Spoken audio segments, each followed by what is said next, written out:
what did you think of Folklore on the PS3? You know, Folklore, thank you for bringing it up, because it's kind of the same. It's not that easy to get into. It's a game where you need to use the 6-axis on your PlayStation 3 controller, to absorb the souls of your enemies so you can learn their powers or level up yours. It's nowhere near as complicated as this, but I think Folklore is a phenomenal game. There's something about it that it didn't ruin the experience for me, but it kind of made me put the controller down.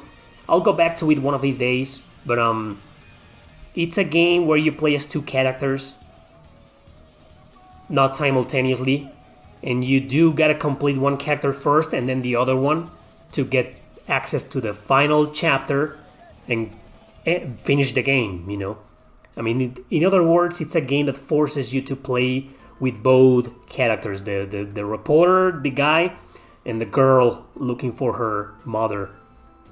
It's a great game and I love it. But that I was like, I picked Ellen, the girl, and I completed the game until the last chapter, and he told me, oh, in order to complete Ellen's last chapter, you must complete this guy's all playthrough, And I was like, man, okay, I'll do it.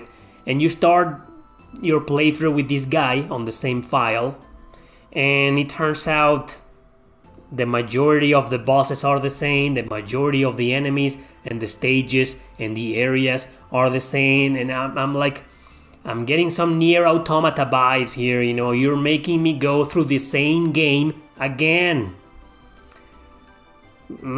Yeah.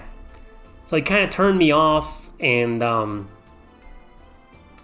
I haven't gone back to it ever since. But I will one day. I do recommend it. I think it's great. But I think it's also a little bit of an expensive game.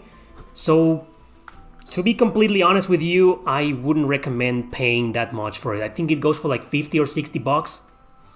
I don't know, It's a great game, exclusive to the PlayStation 3. But, wouldn't pay that much for a game. But it's a good game.